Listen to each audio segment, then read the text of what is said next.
Bertolli, a presidente do Tribunal Superior Eleitoral, a ministra Carmen Lúcia, afirmou hoje que o avanço da desinformação e o uso de inteligência artificial estão entre os novos desafios para a segurança. Defendeu que a Justiça Eleitoral atue para identificar manipulações sem ferir a liberdade de expressão.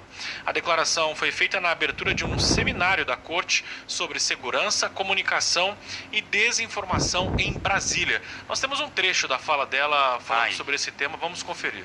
A dúvida corrói as bases democráticas de um processo eleitoral que precisa de ser garantido, como eu disse, de maneira íntegra, de maneira tranquila, que isto não seja um momento de tumulto, de turbulência, menos ainda de violência, mas que seja um momento de novas escolhas feitas pelo eleitorado, de proposições apresentadas para o aperfeiçoamento das instituições, no mundo que nós precisamos de ter o direito ao sossego cívico, a não ter que desconfiar a cada minuto dos nossos representantes, das nossas juízas e dos nossos juízes, das polícias, para que a gente saiba que quem está na condição de servidor público está exercendo a sua atividade para servir como é do seu dever. Eu acho que por isso é que encontros como esse nos ajudam a repensar as nossas atribuições, a propor novidades no sentido de fazer com que questões apresentadas e que podem estabelecer qualquer tipo de dificuldade, problema, empecilho, seja devidamente superado, resolvido.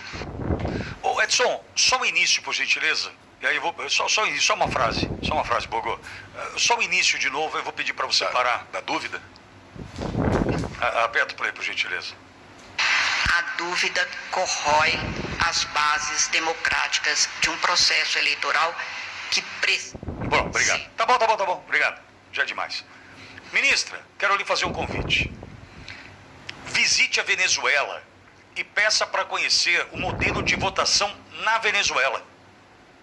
Por gentileza, Biden colocou uma condição para o Maduro para voltar a comprar petróleo venezuelano, de que a votação acontecesse numa urna com a impressão do voto. A impressão do voto que comprovou que Nicolás Maduro, ditador, golpista, amigo do Lula, venceu a eleição. Quem venceu foi um cara chamado Edmundo Gonzalez. Por que o Edmundo? Porque Maria Corina Machado, a verdadeira representante da oposição a Nicolás Maduro, estava impedida de disputar a eleição, a exemplo do que acontece com o presidente Bolsonaro. E anos inelegível Maria Corina Machado. E por isso ela apoiou Edmundo Gonzalez, que ganha a eleição com 67% dos votos, segundo as atas.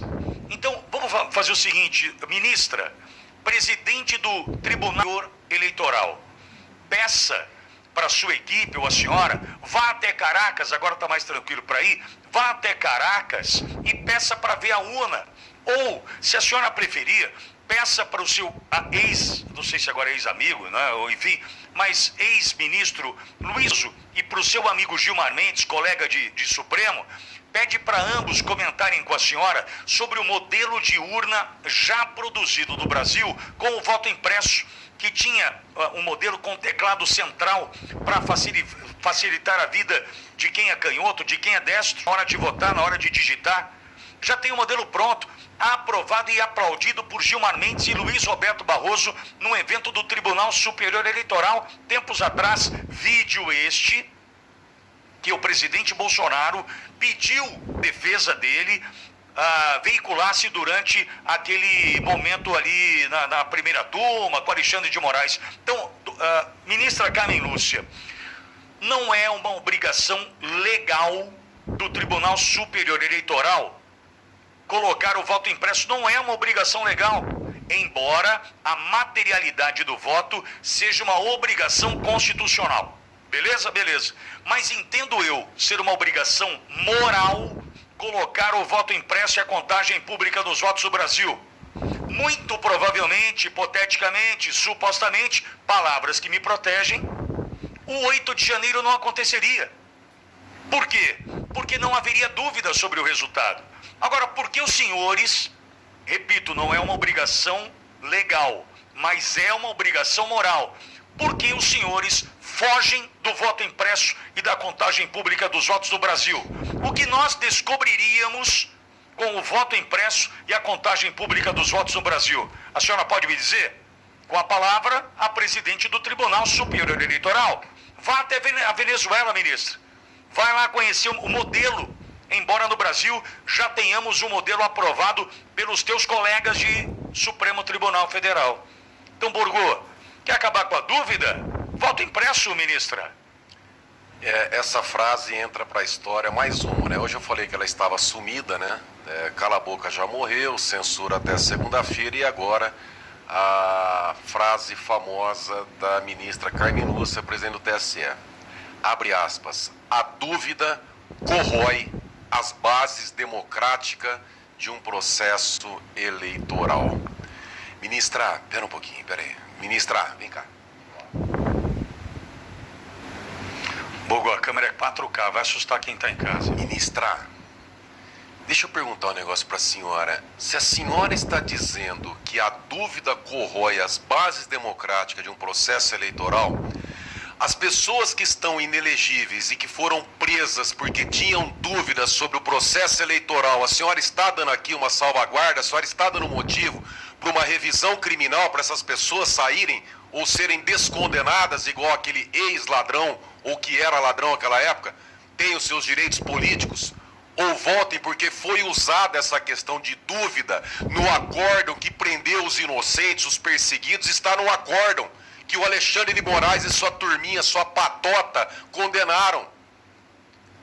A dúvida sobre o processo eleitoral é base para a condenação dessas pessoas, inclusive de Jair Messias Bolsonaro. Ministra, como é que eu respeito os seus cabelos brancos, ministra? Como é que a senhora fala que na condição de presidente do TSE, como é que a senhora me dá uma declaração dessa, saindo, né, pelas portas dos fundos? Como é que a senhora diz? A dúvida e as bases democráticas de um processo eleitoral. Se a senhora está dizendo isso, é porque nós não podemos ter dúvidas num processo eleitoral. Mas ao mesmo tempo que a senhora diz isso, a senhora persegue ou permite a perseguição de meios de comunicação que têm dúvidas, ministra. Ou eu só posso ter dúvidas daquilo que Vossa Excelência me permite? Se Vossa Excelência não me permitir, eu não posso ter dúvidas? Sinceramente, ministra, pelos seus cabelos brancos, tá? Tendo em consideração e acreditando que a senhora tem vergonha na cara, eu posso ter dúvidas sobre as urnas eletrônicas, ministra? Eu posso? Seja sincera comigo, ministra. Eu posso dizer aqui na rádio o que eu penso sobre as urnas eletrônicas sem ser perseguido, sem ser censurado, sem sofrer shadow ban, sem ser processado pela Procuradoria-Geral da República e sem ser condenado por Vossa Excelência? Seja sincera, ministra. Honre os cabelos brancos e o nome que a senhora tem, a cadeira que a senhora tem. Como é que a senhora me fala uma coisa dessa, sendo que nós temos aí dezenas, centenas de pessoas perseguidas, condenadas e presas porque externaram a dúvida sobre o processo eleitoral? Deixa de ser cara de pau, demagoga. Que coisa feia. Honre a história, a sua idade. Honre a magistratura, honre a cadeira que a senhora ocupa no Tribunal Superior Eleitoral e no Supremo Tribunal Federal. Que vergonha. Bom, e tem outra situação. Quem é que vai dizer o que é informação e desinformação? Por quê? Nós aprendemos ao longo dos últimos tempos que essas agências de checagem eram bancadas Pela USAID. pela USAID, USAID, cada um chama de um jeito, eram bancadas por esses caras para mentir para você, para eles apontarem, segundo o que eles queriam, patrocinados com dinheiro americano, o que era verdade e o que era mentira, o que era fato ou fake, informação ou desinformação. Então, pera um pouquinho, ministra, só um minuto. Quem é que vai dizer o que é informação ou desinformação? Vocês? E o SEID está pagando quem agora? Está vindo dinheiro da onde para quem? Para o Globo, para o Estadão, para a Folha, para o UOL. Dinheiro da onde?